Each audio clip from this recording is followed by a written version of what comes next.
A'udzubillahi minasyaitonirrajim. Bismillahirrahmanirrahim. Assalamualaikum warahmatullahi wabarakatuh. Terima kasih kepada teman-teman yang telah mengklik untuk melihat video saya. Jangan lupa like, follow, and subscribe ya. Oke, jadi pada kesempatan kali ini ya izinkan saya perkenalkan diri dulu lah. Nama saya Buhori ya. Saya dari IPAI UPI. Jadi pada kesempatan kali ini saya ingin mereview buku yang saya baca. Jadi buku yang saya baca itu yaitu buku Bapak Arinal Kasali, Sentra Inspiring School. Jadi di sini tuh dia tuh dibahas bagaimana caranya seorang anak bisa belajar dari bermain. Oke. Jadi pada awal video saya ingin bilang gitu ya. Di sini tuh bukunya termasuk unik gitu ya, karena melihat dari fenomena yang terjadi gitu, banyaknya orang tua itu mengatakan gitu ya, bagaimana sih seorang anak bisa belajar dari bermain gitu? Kalau anak saya bermain terus, kapan belajarnya gitu? Oke. Jadi di buku ini itu akan dibahas gitu. Oke. Jadi pertama gitu ya. Pertama-tama dulu saya itu ingin baca gitu ya, mengajukan kepada dosen saya untuk review buku itu sebetulnya itu buku tentang agama gitu. Cuman pada akhirnya saya agak riset dari agama gitu kan, baru saya membaca buku tentang ya ini, Central Inspiring School. Dan buku ini pertama kali itu yaitu diajukan oleh teman saya gitu ya. Jadi dia mengatakan, "Rih, daripada kau baca tentang agama gitu kan, karena kan saya telah kuliah di agama gitu, baca tentang agama biasanya kan aturan lebih cocok, lebih dalam gitu kan." Cuman dia bilang, "Coba tentang ini, Rih, ini agak unik gitu." Jadi inilah yang saya baca. Jadi ini adalah buku pertama kali saya baca tentang pendidikan untuk anak usia dini gitu. Oke. Jadi buku ini ya, buku ini dia itu berjumlah 346 halaman, sorry ya. Oke. Dan buku ini tuh dia itu disunting oleh Yuli Yulianti, penyelarsnya itu Yuli Yulianti juga, sama Lia Astika, penata letak Nur Hasanah, dan Ais Juri, sama perancang sampul tuh Andreas Kusuma Hadi. Oke, itu tentang buku ini ya. Penerbitnya tentang Mijan, tenang kok, Mijan masih aman. Dah. Oke, jadi kita telah membahas gitu ya buku ini disunting siapa gitu ya. Dan ini cetakan kedua loh. Unik kan, cetakan kedua, cetakan pertama, cetakan kedua. Dan hampir semua buku Bapak Arinal Kasali ini dia itu bestseller gitu, mantapnya. Oke. Dah, bukunya telah kita bahas, jadi kita lanjut. Sebetulnya siapa sih Bapak Arinal Kasali ini? Oke. Jadi Bapak Arinal Kasali ini itu adalah, beliau ini ya seorang pengajar dan juga ilmuwan Indonesia gitu, serta pendiri Yayasan Rumah Perubahan gitu. Dan sekarang di umur beliau yang sudah mencapai 60 tahun, beliau masih aktif dalam menulis buku dan mengajar di Universitas Indonesia, UI. Dalam riwayat hidupnya, beliau itu pernah menjadi presiden komisaris Angkasa Pura II, yaitu pada kesempatan kali itu beliau membawahi 17 bandara dan PT Telkom Indonesia. Dan juga beliau pernah menjadi komisaris di sejumlah BUMN ya, dari PT Dirgantara dan PT Indofarma gitu, serta perusahaan internasional. Itu dari riwayat hidup beliau. Dah. Jadi biasanya buku beliau ini sangat unik gitu ya. Bahkan sekarang beliau telah menulis lebih dari 40 buku gitu ya. Dan buku beliau ini sebetulnya banyak agak diincar oleh para bisnis gitu, karena buku beliau ini terlalu unik gitu ya. Hampir semua bukunya itu bestseller, keren asli. Oke, jadi setelah saya membaca buku ini gitu ya, saya mendapatkan 4 hal gitu ya, ingin saya sampaikan gitu ya. Dari 4 hal, jadi dari 346 halaman ini ada 4 hal lah yang paling intinya. Nah, jadi yang pertama itu dia itu tentang pengajaran regulasi diri sejak dini itu penting. Kenapa sih saya ingin bahas itu? Karena di situ pertama kali di awal cerita beliau itu memaparkan tentang sebuah cerita gitu ya. Ya, ceritanya itu agak unik, coba baca nanti. Nah, baru dia itu tentang kedua, tentang sentra mewujudkan happy learning. Baru yang ketiga, bukan sekedar bermain. Baru yang keempat, macam-macam sentra yang dikembangkan di Indonesia. Oke. Kita mulai dari yang pertama. Pengajaran regulasi diri sejak dini itu penting. Jadi di awal cerita, beliau memaparkan gitu ya, bahwasannya itu beliau ketika di sebuah restoran gitu ya, duduk gitu. Beliau melihat di satu meja ada seorang anak dengan 2 orang baby sister, 2 orang kakek nenek, maksudnya ada kakek nenek gitu, baru ada juga orang tua. Berarti kok digenapkan ada sekitar 6 orang ya, 6 orang. Dan ketika mengurus anak ini gitu, anak ini itu termasuk lasa. Maksud lasanya di sini tuh dia lasanya itu nggak yang wajar gitu ya. Anak ini suka menyerah, membuat keributan gitu. Sedangkan anak ini bukanlah anak yang mengidap ADHD atau autis gitu ya. Dah, itu di situ dijelaskan pertama kali begitu. Dilihat dari tampangnya begitu kata Bapak Renal. Dah, 6 orang mengurus anak ini itu tidak cukup gitu. Mereka semua itu kewalahan. Sedangkan di meja lainnya ada 2 anak dengan satu apa gitu ya, satu orang tua, maksudnya ada bapak ada mamanya, berarti ada apa gitu kan. Mereka itu bisa duduk dengan tenang, aman dan nyaman di situ. Jadi di situ digambarkan bahwasannya regulasi diri sejak dini itu penting gitu. Kenapa gitu sih? Regulasi diri itu apa? Jadi regulasi diri itu yaitu bagaimana cara mengontrol diri gitu ya. Bahwasannya dipaparkan gitu ya, dalam regulasi diri maka kita akan mengetahui 2 hal yang terpenting, yaitu tentang natur and nurtur. Natur ya.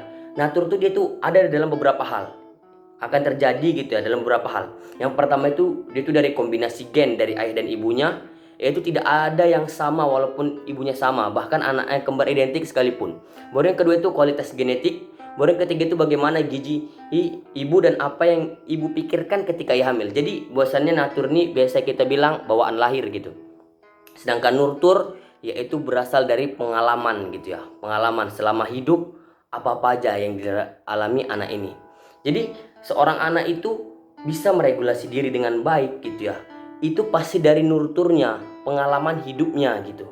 Dah, apa yang diajarkan sejak kecil. Jadi pengajaran anak, maksudnya yang kita ajarkan kepada anak sejak kecil itu tentang suatu kebaikan itu sangat penting gitu.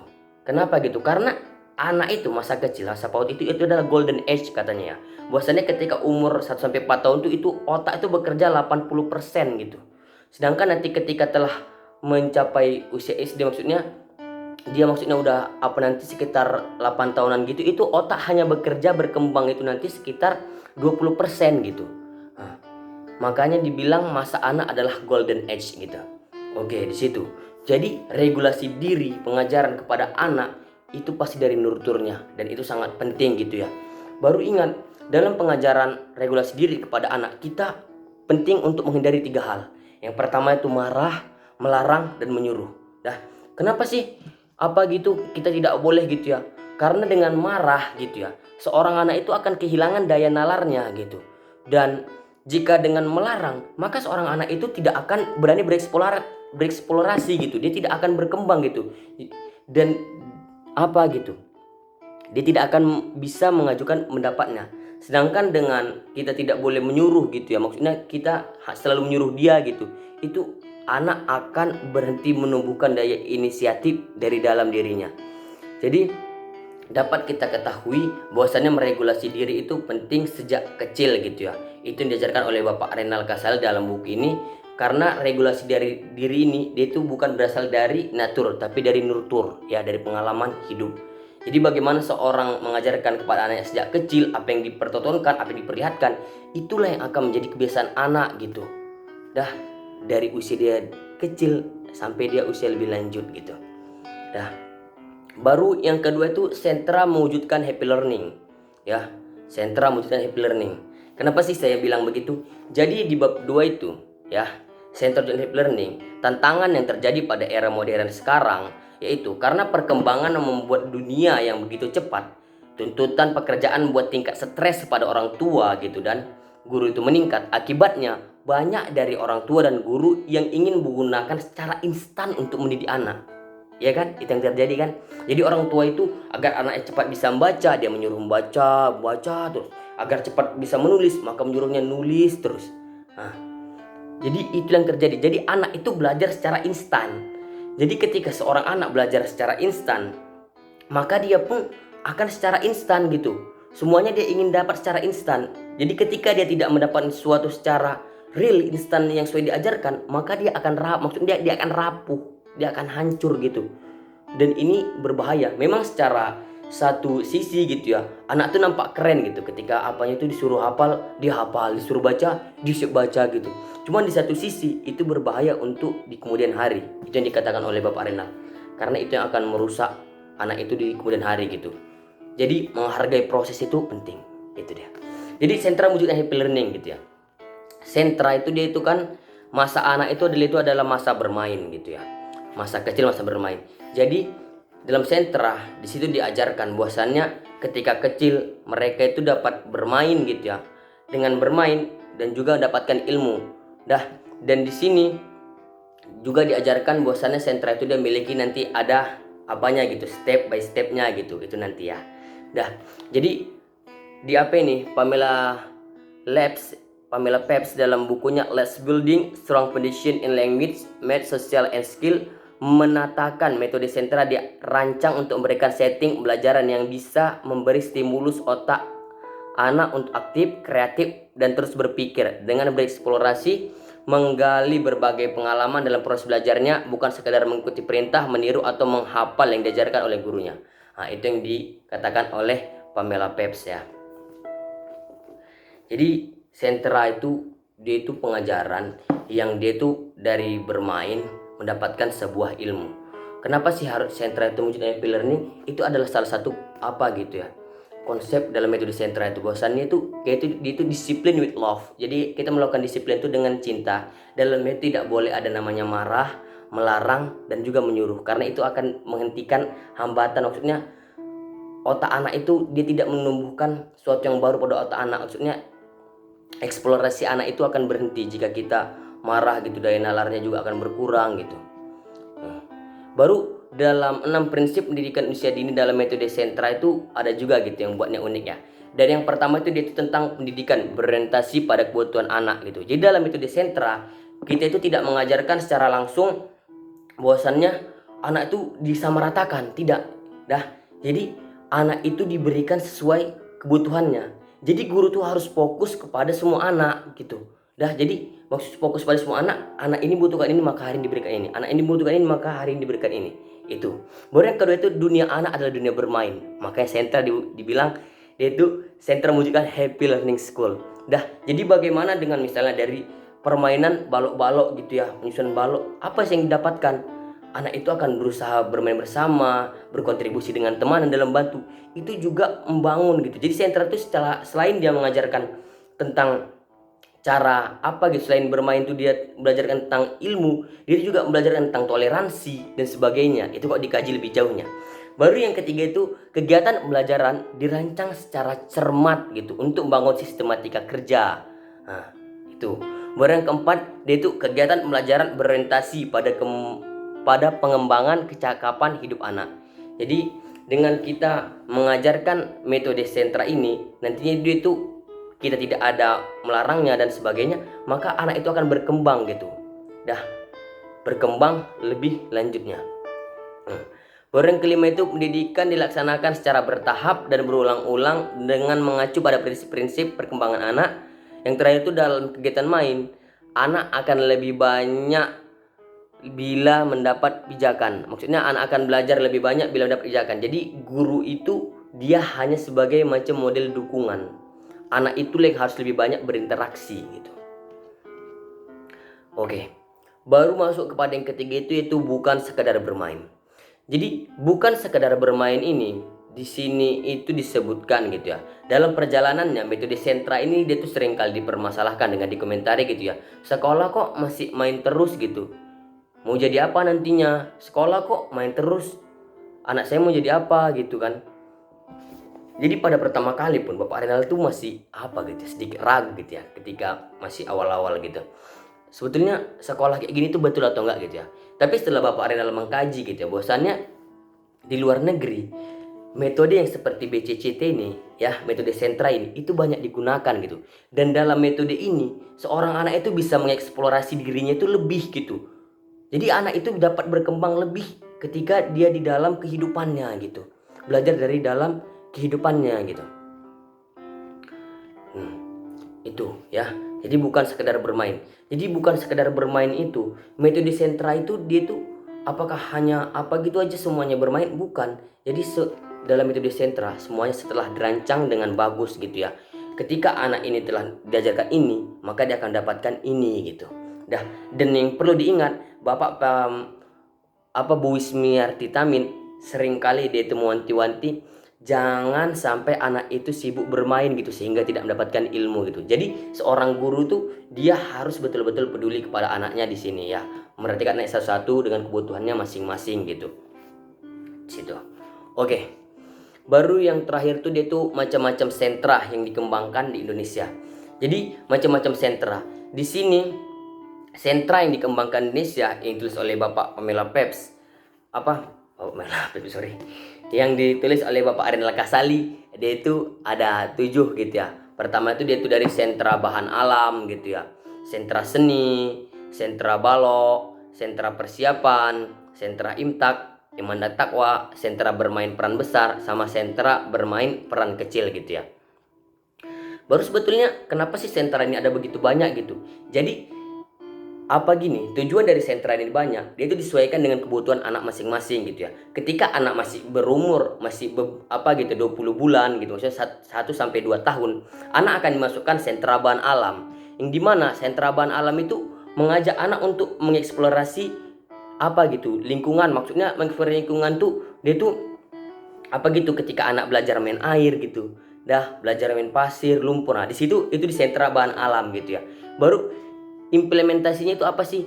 Di dalam sentra ini anak memang dibiasakan untuk melakukan eksplorasi bahan-bahan yang ada melalui semua panca indera, dan manfaat dari sentra ini sendiri ialah dapat membangun kontrol gerak dan emosi yang masih rendah, terutama pada anak usia sampai 1 sampai 3 tahun.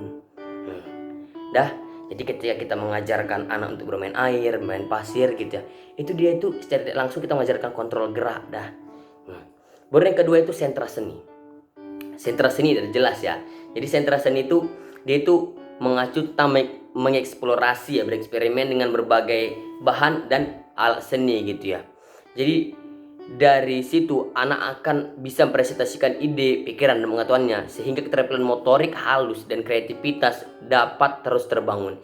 Jadi dalam sentra seni itu kita itu memberikan anak, misalnya menyuruh mereka menggambar gitu ya, mereka akan menggambar.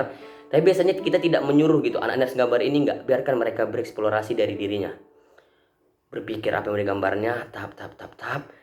Nanti dari situ kita akan mengetahui, oh, rupanya ini begini gitu. Dan implementasinya, maksudnya fungsinya gitu ya.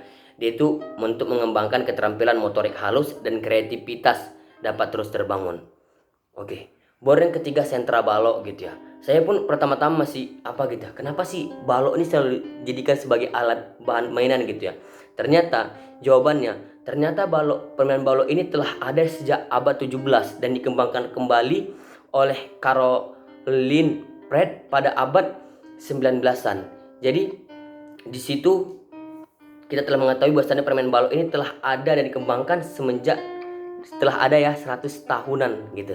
Nah, jadi dalam permainan balok ini ketika seorang anak gitu ya belajar dalam membentuk balok gitu ya, maksudnya membentuk bangunan gitu ya, esensi dari permainannya ialah membangun struktur berpikir anak gitu, yang mana pada perkembangan struktur berpikir dan pengetahuan, anak memakai balok, unit dan material lainnya yang punya bentuk yang telah ditetapkan agar anak bisa membangun bangunan 3 dimensi gitu. Membangun berpikir anak.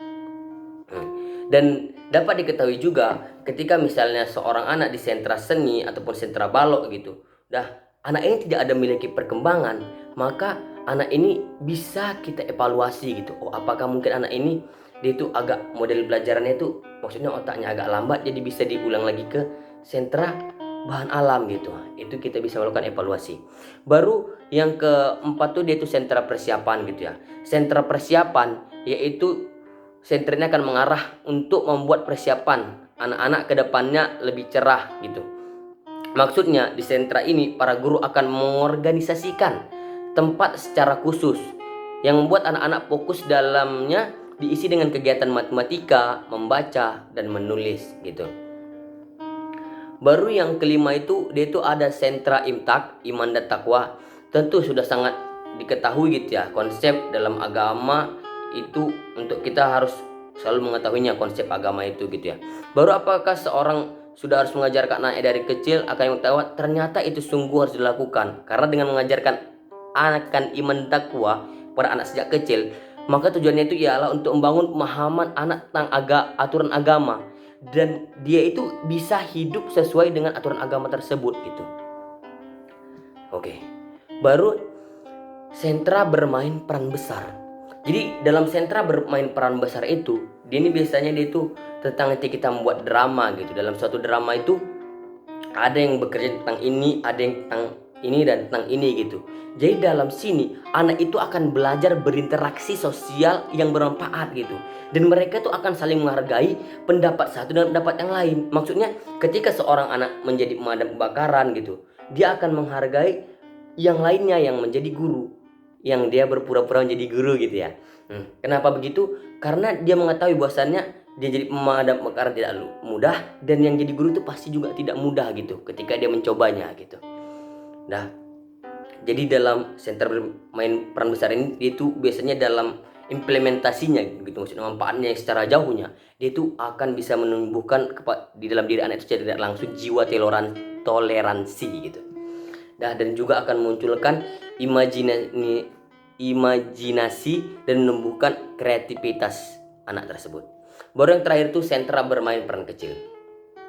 Dalam sentra bermain peran kecil ini, yaitu mereka itu bermain seperti helikopter view. Maksudnya itu yaitu ketika anak itu seakan-akan menjelma menjadi mainan tersebut gitu. Jadi misalnya ketika mereka bermain mobil-mobilan, anak itu akan bermain jadi pengendara mobil gitu. Dan apa yang dilakukannya? Nah, jadi dalam sentra ini, anak itu dia itu dapat mengembangkan imajinasinya secara abstrak serta mengembangkan kemampuan berpikir objektifnya. Itu yang menjadi apanya gitu, tujuan dari sentra di bermain peran kecil ini gitu. Oke. Terima kasih pada teman-teman mungkin ya yang telah mendengarkan pembahasan saya gitu ya. Dari tentang meregulasi diri itu penting, baru sentra mewujudkan happy learning, baru setelah itu bukan sekedar bermain gitu ya kan. Baru yang terakhir itu tentang macam-macam sentra yang dikembangkan di Indonesia. Jadi saya ingin mengutip sedikit gitu ya dari buku ini gitu. Bahwasannya tentang larangan 3M gitu ya, yang menjadi fondasinya itu kan disiplin with love dalam yang diajarkan di sini gitu. Disiplin itu harus dengan cinta. Dia itu tidak boleh ada marah. Maksudnya kita tidak boleh marah pada anak karena itu akan menghilangkan daya nalarnya. Kita tidak boleh melarang gitu karena itu akan membuat hambatan pada anak untuk bereksplorasi. Baru yang ketiga itu kita tuh tidak boleh menyuruh karena itu akan membentuk anak satu sisi gitu. Jadi anak itu tidak berkembang gitu. Nah, dan ternyata berhati-hatilah wahai orang tua karena membuat anak secara instan maka dia itu akan rapuh. Memang secara satu hal dia akan bagus pada satu hal itu gitu ya, pada suatu hal itu, tapi untuk kemudian hari ketika dia tidak mendapatkan apa yang dia mau, maksudnya dia tidak dapatkan secara instan gitu, maka dia akan rapuh gitu. Berartilah orang tua. Oke, mungkin pada kesempatan kali ini cukup lama ya. Saya mohon maaf gitu ya jika banyak terjadi kesalahan dalam berbicara ya maupun berpendapat ataupun apa gitu ya. Jadi saya mohon maaf sebesar-besarnya jika saya memiliki kesalahan gitu ya. Apalagi nih pada momen-momen lebaran gitu ya. Oke, mohon maaf lahir batin semuanya. Terima kasih yang telah melihat video saya. Walahir aku lulakum. Assalamualaikum warahmatullahi wabarakatuh.